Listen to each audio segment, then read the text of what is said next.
Had an enjoyable and safe Thanksgiving, even if it was far from the traditional large gathering of family and friends, apart from many that we loved. But I hope you had a good Thanksgiving. And I know times are tough, but I want you to know that help is on the way. Last week, I announced the nominations and staff for critical foreign policy and national security positions. A first-rate team that's going to keep us safe and secure. And today, I have the pleasure of announcing key nominations and appointments for the critical economic positions in the administration. A first-rate team that's going to get us through this ongoing economic crisis and help us build the economy back, not just build it back, but build it back better than it was before. A team that's tested and experienced. It includes groundbreaking Americans who come from different backgrounds, but who share my core vision for economic relief here in the United States of America. And given a fair shot and an equal chance, there's nothing, we all believe there's nothing beyond the capacity of the American people. Let's not forget who built this country. Working class and middle class people built this country, and unions built the middle class. And from the most unequal economic and job crisis in modern history, we can build a new American economy that works for all Americans, not just some, all. We need to act now, though, and we need to work together. You know, in the weeks since winning the election, Vice President Harris and I have covered meetings with a number of people. We convened meetings with labor leaders and CEOs at the same time, mayors and governors of both political parties. There's a consensus out there that as we battle the COVID-19 disease, we have to make sure that business and workers have the tools, resources, and guidance, and the health and safety standards to be able to operate safely. The goal is simple: to keep businesses and schools open safely. And for millions of Americans who have lost their jobs or hours and have had to claim unemployment, we have to deliver them immediate relief. That includes affordable health care for millions of people who have lost it and are in danger of losing it. Child care, sick leave, family leave, so workers don't have to choose between work and family. Relief from rent and student loans. We need to support small businesses and entrepreneurs who form the backbone of the communities that we live in, that are teetering on the edge. You know, there's an urgent need to fund state and cities so the frontline workers on those jobs can stay in the jobs. You know, the founders are pretty smart. I could have gotten this lesson from the future Secretary of the Treasury. You know, there's a reason why all the states and localities have to have a balanced budget, but we're allowed federally to run a deficit in order to deal with crises and emergencies that we have in the past. And we have to keep vital public services running. We have to give aid to local and state governments to make sure they can have law enforcement officers, firefighters, educators, as we did in the Recovery Act of 2009. And right now, the full Congress should come together and pass a robust package for relief to address these urgent needs. But any package passed in a lame duck session is likely to be, at best, just a start. My transition team is already working on what I'll put forward in the next Congress to address the multiple crises we're facing, especially our economic and COVID crises. And the team I'm announcing today will play a critical role in shaping our plan for action starting on day one and move fast to revive this economy. They're going to help me help the country lay out my Build Back Better plan, a plan that an independent analysis from Moody's, a well-respected Wall Street firm, projected would create 18.6 million jobs. It's based on a simple proposition: reward hard work in America, not wealth. It's time to invest in infrastructure, clean energy, climate change, manufacturing, and so much more that will create millions of good-paying jobs. And it's time we address the structural inequities in our economy that this pandemic has laid bare. Economists call this current economy in recovery K-shaped. Well, like the two lines coming off of a K, some people are seeing their prospects soar upward, while others are watching their economic prospects drop sharply. For those at the top, jobs have come back and their wealth is rising. For example, luxury home sales are up over 40% compared to last year. But for those in the middle and the bottom, it's a downward slide. They're left figuring out how to pay the bills and put food on the table. Almost 1 in every 6 renters was behind in rent payments as of October. Let me be clear. With this team and others, we'll add in the weeks ahead that we're going to create a recovery for everybody, for all. We're going to get this economy moving again. We're going to create jobs, raise incomes, reduce drug prices, advance racial equity across the economy, and restore the backbone of this country, the middle class. Our message to everybody struggling right now is this: help is on the way. My dad, you've heard me say this before, when he lost his job in Scranton when I was a kid, and we eventually moved the family not far from here, Claymont, Delaware, just in the outskirts of Wilmington. He used to say, Joey, a job is about a lot more than a paycheck. It's about your dignity. It's about respect, your place in the community. It's about being able to look your kid in the eye and say, honey, it's going to be okay, and mean it. He also used to say, Joey, I don't expect the government to solve my problems, but I do expect them to understand my problems. This team understands. For Secretary of Treasury, I am really pleased to be able to nominate Janet Yellen. No one is better prepared to deal with these crises. I wish it weren't as much of a crisis, future Secretary. But she'll be the first Treasury Secretary who is also Chair of the Federal Reserve, Vice Chair of the Federal Reserve, and Chair of the President's Council of Economic Advisors. Janet is one of the most important economic thinkers of our time. She has spent her career focused on employment and the dignity of work, which is really important to me and to all of us. She understands what it means to people and their communities when they have good, decent jobs.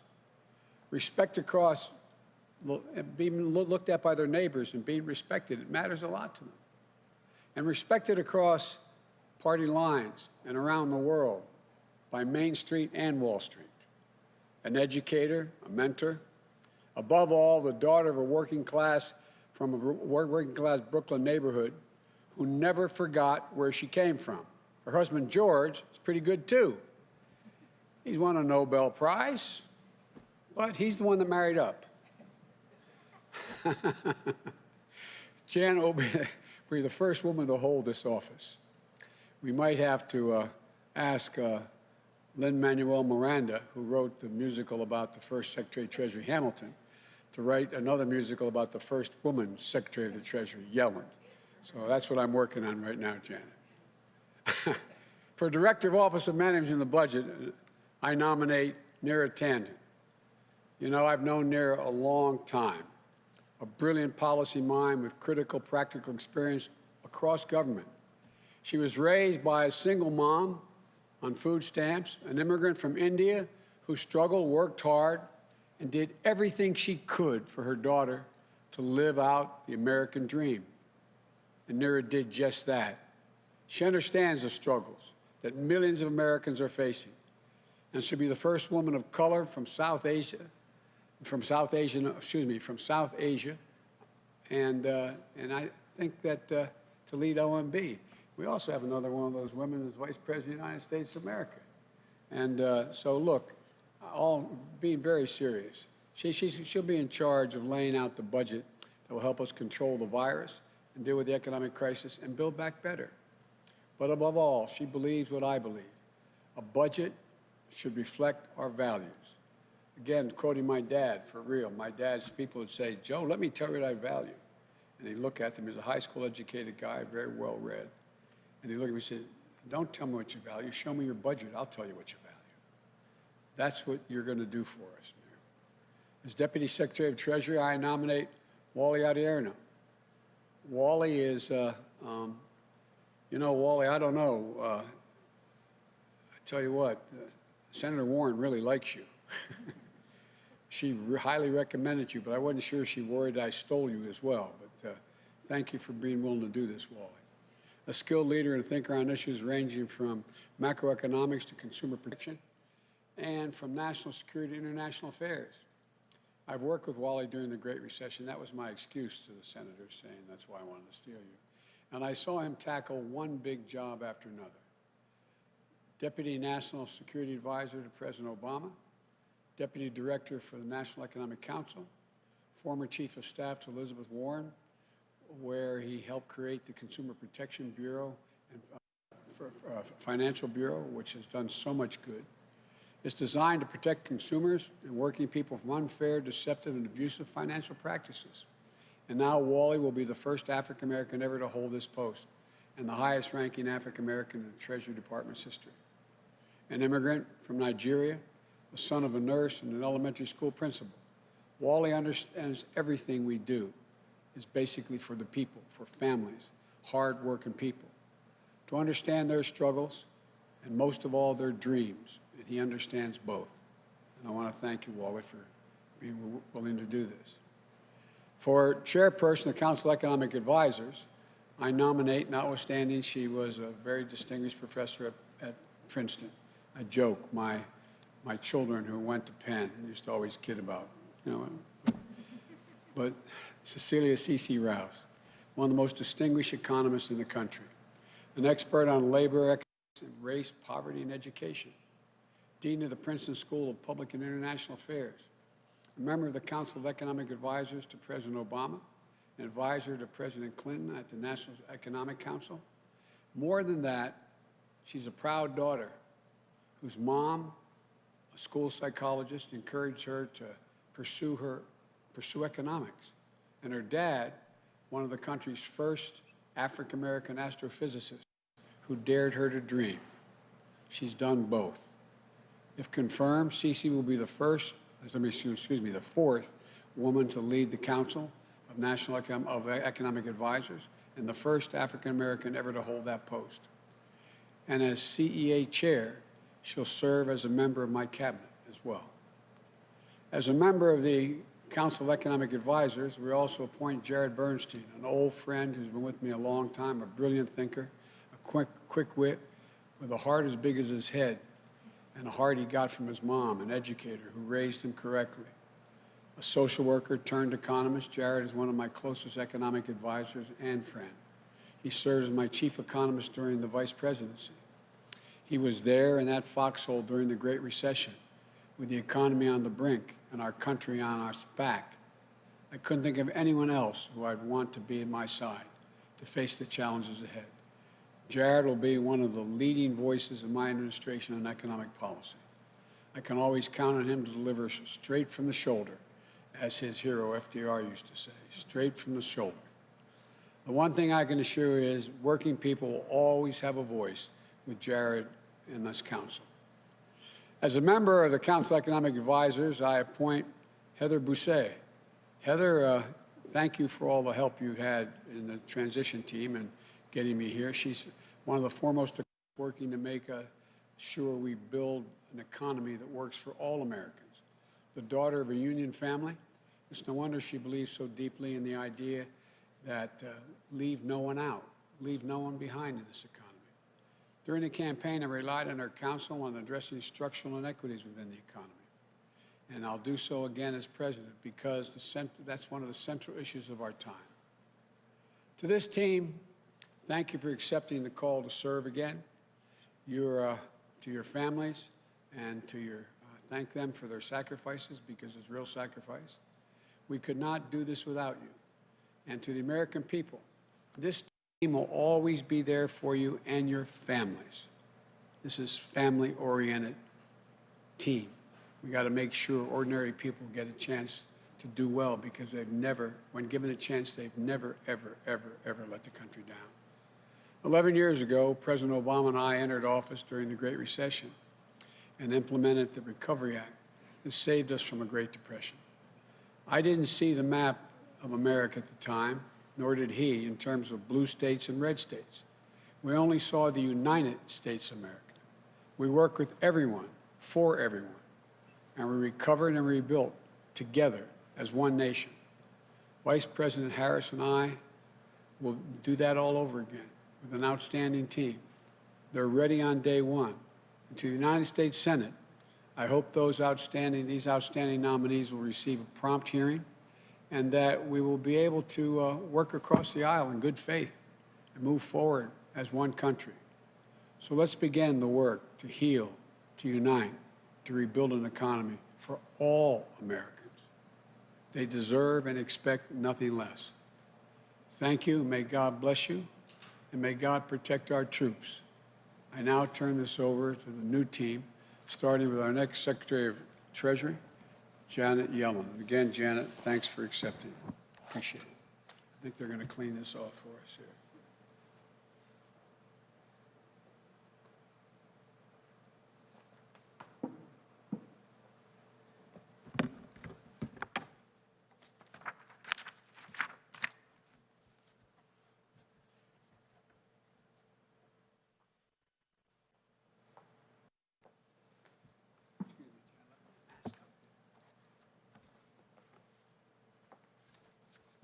No, I put it in my book.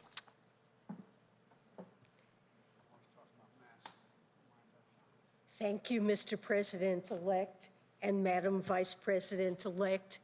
It's my great honor to have this opportunity to serve you and the American people, and to join this incredible economic team at this moment of great challenge for our country. Mr. President-elect, when you reflect on what your father taught you about how a job is much more than a paycheck, I hear my own father, who raised our family in working-class Brooklyn. When he graduated from medical school during the Great Depression, he looked for a home and a place to hang his shingle near the Brooklyn docks. Back then, Bush Terminal on the upper New York Bay was a thriving hub for manufacturing and transportation, and for the union workers whose livelihoods depended on them. Knowing they didn't have cars, my father found a home near a bus line. He started his family practice in the basement while we lived on the floors above. At the end of the day, he would talk to me, my brother, and my mom about what work meant to his patients, our friends and neighbors, especially if they lost a job, the financial problems, the family problems, the health problems, the loss of dignity and self-worth. The value of work always stuck with me, so much so that I became an economist because I was concerned about the toll of unemployment on people, families, and communities. And I've spent my career trying to make sure people can work and achieve the dignity and self-worth that comes with it. Mr. President-elect, I know you've done the same. I saw that understanding during the last Great Recession and the Recovery Act that followed. And now we're facing historic crises again. The pandemic and economic fallout that together have caused so much damage for so many and have had a disproportionate impact on the most vulnerable among us. Lost lives, lost jobs, small businesses struggling to stay alive or closed for good. So many people struggling to put food on the table and pay bills and rent. It's an American tragedy, and it's essential that we move with urgency. Inaction will produce a self-reinforcing downturn, causing yet more devastation.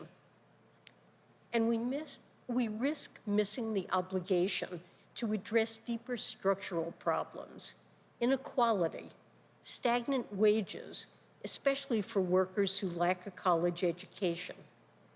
Communities that have seen industry disappear with no good jobs replacing lost ones. Racial disparities in pay, job opportunities, housing, food security, and small business lending that deny wealth building to communities of color. Gender disparities that keep women out of the workforce and keep our economy from running at full force. It's a convergence of tragedies that is not only economically unsustainable, but one that betrays our commitment to giving every American an equal chance to get ahead. But I know this team will never give up that commitment. As you've said before, Mr. President-elect, out of our collective pain as a nation, we will find collective purpose to control the pandemic and build our economy back better than before, to rebuild our infrastructure and create better jobs, to invest in our workforce, to advance racial equity and make sure the economic recovery includes everyone, to address the climate crisis with American ingenuity and American jobs, working together with the outstanding national security and foreign policy team you announced last week to help restore America's global leadership. And above all, we share your belief in the American dream of a society where each person with effort can rise to their potential and dream even bigger for their children. I pledge, as Treasury Secretary, to work every day towards rebuilding that dream for all Americans. And to the great public servants of the Treasury Department, I look forward to working with you and Wally to rebuild the public trust. To the American people, we will be an institution that wakes up every morning thinking about you, your jobs, your paychecks, your struggles, your hopes, your dignity, and your limitless potential. Thank you.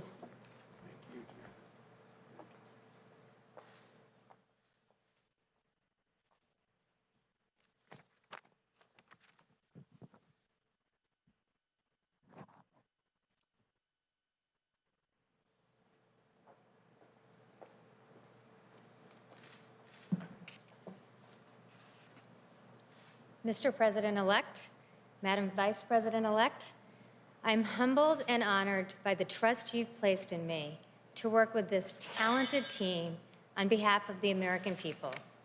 I'm especially proud to work alongside leaders who understand that budgets are not abstractions.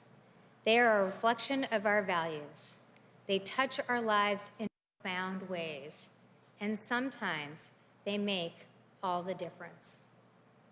Like the Vice President-elect's mother, Kamala, my mother, Maya, was born in India. Like so many millions across every generation, she came to America to pursue a better life. I was raised in a suburb of Boston, a middle-class kid. But when I was 5, my parents got divorced, and my mom was left on her own with 2 young children and without a job. She faced a choice: return to India, where at a time divorce was stigmatized and the opportunities for her and her children would be limited, or keep fighting for her American dream. She stayed, and America came through for her when times were tough. We relied on food stamps to eat. We relied on Section 8 housing vouchers to pay the rent. We relied on the social safety net to get back on our feet. This country gave her a fair shot to reach the middle class, and she made it work. She got a job as a travel agent, and before long, she was able to buy us our own home in Bedford, Massachusetts, and eventually see her children off to college and beyond. I'm here today thanks to my mother's grit, but also thanks to a country that had faith in us, that invested in her humanity and in our dreams. I'm here today because of social programs, because of budgetary choices, because of a government that saw my mother's dignity and gave her a chance. Now it is my profound honor to help shape those budgets and programs to keep lifting Americans up, to pull families back from the brink, to give everybody the fair chance my mom got, and that every single person deserves. That's the America Maya and Shamala were drawn to. The America the President-elect and Vice President-elect are ready to grow. I believe so strongly that our government is meant to serve all the American people, Republicans, Democrats, and independents alike, all of whom deserve to know their government has their back. I look forward to working together alongside the dedicated career professionals of the OMB to expand possibilities for every American family. And I want to thank my own wonderful family, my husband, Ben, without whose love and support I would simply not be here, and our children, Alina and Jaden. Thank you all for this profound opportunity to serve.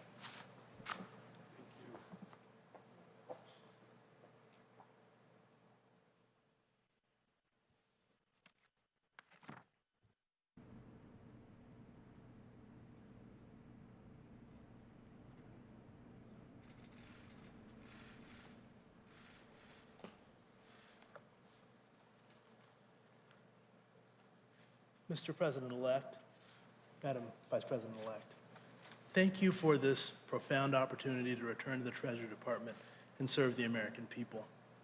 I know firsthand the President-elect's capacity to lift our country out of hard times because I had the privilege of working with him to help Americans recover from the Great Recession. In California's Inland Empire, where I'd grown up in a working-class neighborhood, the Great Recession hit us hard. We were one of the foreclosure capitals in the United States. The pain of this was real for me. It wasn't just numbers in a report or stories on the nightly news, but neighbors and friends who lost everything. I was proud of the work I got to do at the Consumer Financial Protection Bureau, protecting American consumers, and at the Treasury Department, helping to grow the US economy. I was proud also of getting a chance to serve with leaders like the President-elect, who oversaw the Recovery Act's implementation, investing in American workers, betting on their resilience and drive, and giving families a chance to get up off the mat. I believe that's what public service is all about at its best, giving people a fair shot when they need it most, offering hope through the dark times, and making sure that our economy works not just for the wealthy, but for the hardworking people who make it run. Those are the lessons I learned from my parents, an elementary school principal and a nurse who came to America to build a better life for me and my siblings. They taught us that we have a responsibility to serve our community and the country that gave us so many opportunities. But I also learned early on how much more needs to be done to ensure that everyone has a fair chance they deserve. I look forward to working with Janet Yellen to reduce inequality in this country and expand the middle class and make sure that we build an economy that works for everyone. And as we build back better, we must also remain laser focused on the Treasury Department's critical role protecting our national security. This includes using our sanctions regime to hold bad actors accountable, dismantling the financial networks of terrorist organizations and others who seek to do us harm, and ensuring our foreign investment policy protects America's national security interest. The challenges before us today are unlike anything we have ever faced. But I know that what the President-elect so often reminds us of is true. The American people can do anything when given a chance. And I'm honored to be a part of this talented team and to work with them and all the American people to build an economy that gives everyone that chance and turns our nation once again from crisis to hope. Thank you.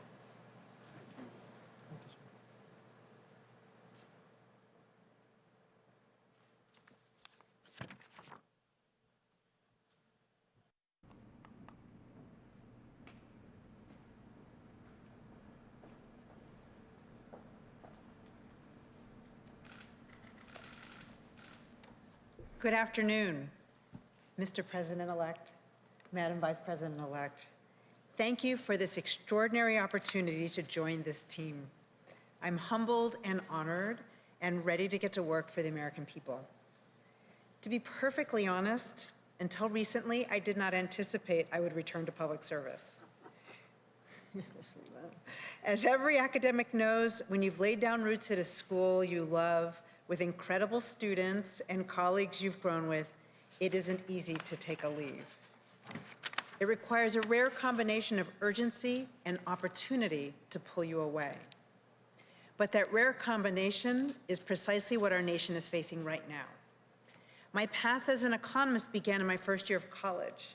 My mother, the school psychologist, encouraged me to take a course in economics. And it happened to coincide with what at the time was one of the worst spikes in unemployment since the Great Depression. It was impossible for me to separate what we were learning in the classroom from what I know was going on in towns across the country. And so I found myself drawn to the study of the labor market in all of its dimensions. The reasons that jobs disappear, the impact of education on people's job prospects, and the ways we can tear down barriers to job growth and make it easier for people to find long-lasting economic security.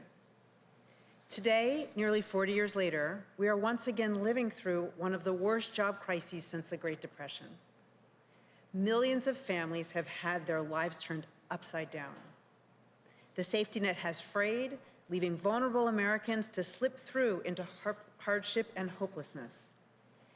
And importantly, structural inequities that have always existed in our economy are being exacerbated like never before. This is a moment of urgency and opportunity, unlike any we've faced in modern times. The urgency of ending a devastating crisis and the opportunity to build a better economy in its wake. An economy that works for everyone, brings fulfilling job opportunities, and leaves no one to fall through the cracks. I look forward to working with the President-elect and Vice President-elect and this amazing entire economic team to address that urgency and seize that opportunity and make our economic system work better for every American. Thank you.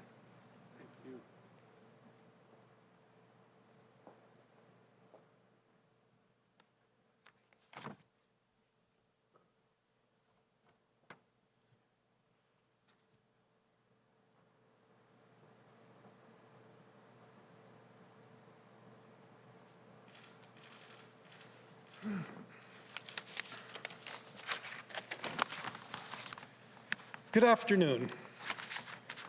I'm hard-pressed to find the words to express my gratitude to the President-elect and Vice President-elect for the chance to be here today.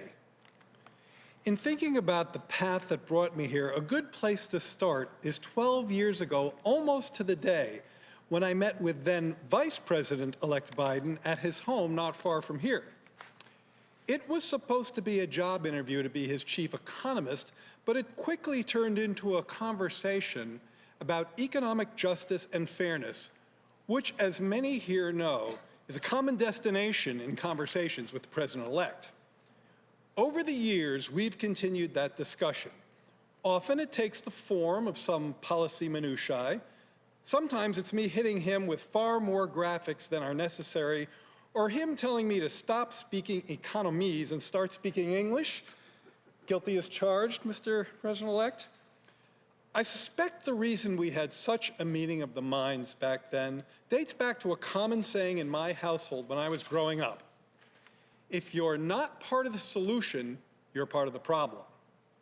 I grew up with a single mother, a lifelong educator. There was a picture of FDR on the wall. Her proudest moment wasn't when I got a PhD, it was when I got a union card. Local 802, the New York City's Musicians Union, but that's a whole other story. Of course, if you intend to be part of the solution, you need to accurately diagnose the problem. In that regard, I think the President and Vice President-elect's agenda is timely, resonant, and visionary. Yes, they've stressed the urgent need to control the virus and provide the relief needed to help families and businesses get to the other side of this crisis. But they've been just as adamant that simply getting back to where we were sets the bar too low. We must build back an economy that's far more resilient, far more fair, and far more inclusive. It is precisely the vision this nation needs, and I suspect I'm not the only person on this stage chomping at the bit to get to work on making their vision a reality. Thank you.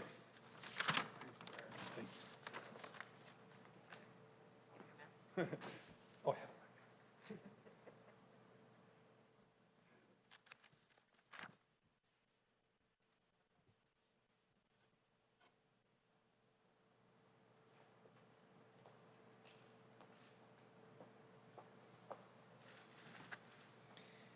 Mr. President-elect and Madam Vice President-elect, I am honored and very grateful for the chance to be a part of this absolutely exceptional team and excited to get to work helping build an economy rooted in the values that we share: equality, opportunity, and the dignity of work. It's no accident that I've focused my career on instilling those values in our economy, developing policies that help our nation grow stronger by growing more equitably. Like the President-elect and the Vice President-elect, those values were instilled in me at a young age. In the late 1970s, my dad got a job at Boeing. And if you grew up in Seattle like I did, you know what that means. A lot more than a paycheck, as Janet referenced, and as the President so often reminds us.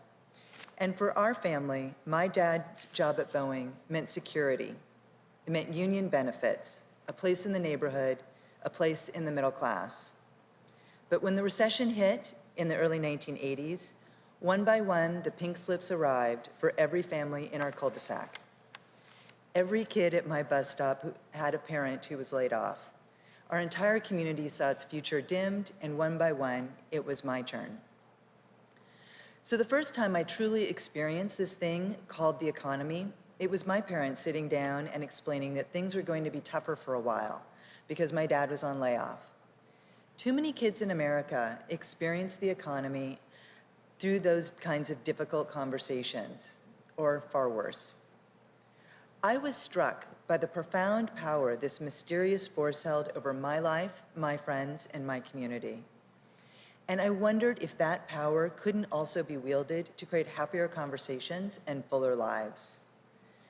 I've dedicated my career to figuring out how we can grow and sustain the middle class and uproot the gender barriers and racial barriers that leave too many Americans outside the dream looking in.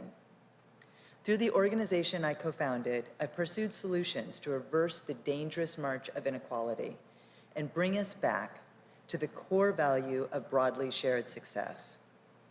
That's the same value I see at the heart of the Build Back Better plan, and why I'm so excited and honored to help this team bring not just good jobs, but the good lives and peace of mind that comes with them to every American community. Thank you.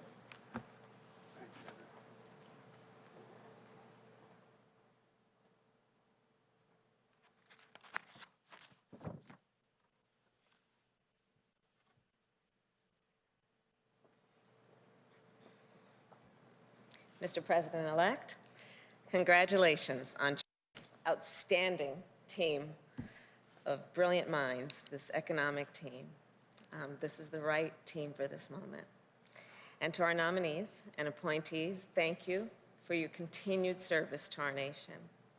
This is the team we need to deliver immediate economic relief to the American people, to get our economy back on track, and to make sure it works for working people. And as President-elect Biden noted earlier, completing that task could not be more urgent. Cases of COVID-19 are spiking, and beyond the tragic loss of life, the toll of this recession continues to mount. Across America, 1 in 6 adults with children say their families are hungry. Janet Yellen talked about food insecurity. This is real. We are looking at a hunger crisis in America right now.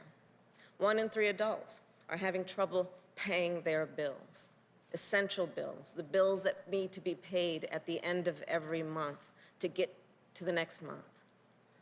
And the number of open small businesses has fallen by nearly 30% due to this pandemic, while many others are hoping they can stay afloat until a vaccine is available. These are the struggles, the worries that keep people up in the middle of the night, that have them sitting at their kitchen table past midnight, trying to figure out how they're going to make it work. But Americans are not united by their worries alone. They are also united by their aspirations, the aspirations they have for themselves, for their children, for their families, and for their community. Because no matter where you live or what language your grandmother speaks, everyone wants to be able to get a job and keep a job. no matter what your gender or who you love.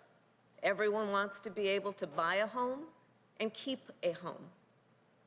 And no matter how you worship or who you voted for in this election, everyone wants to be able to give their children a decent education and allow those children to pursue their dreams, even during a pandemic.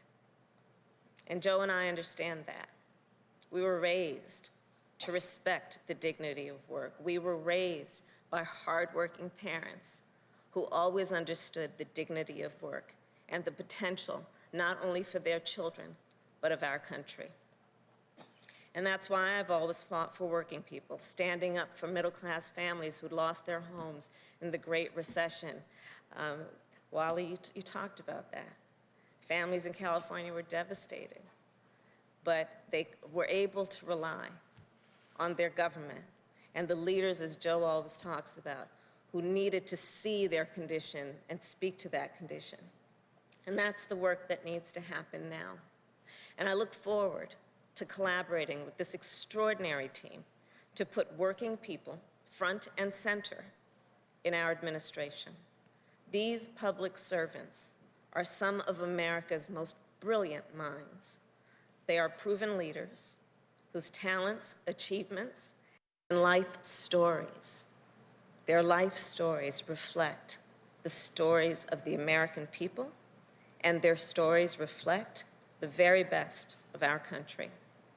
And they not only have the experience, the expertise, and what is necessary to help end this economic crisis, but also what is necessary to put people back to work. And they also share in our commitment to building an economy, an America, where everyone has access to a higher minimum wage and affordable health care, paid family leave and paid sick leave, home ownership, and capital to start a small business. An America where opportunity is within reach for everyone, for all the people. So we've got a lot of work to do to build that America, and as Joe always says, to build back better. And President-elect Biden and I, together with this economic team, will be ready to hit the ground running on day one, because that is what this crisis demands, and that is what the American people deserve.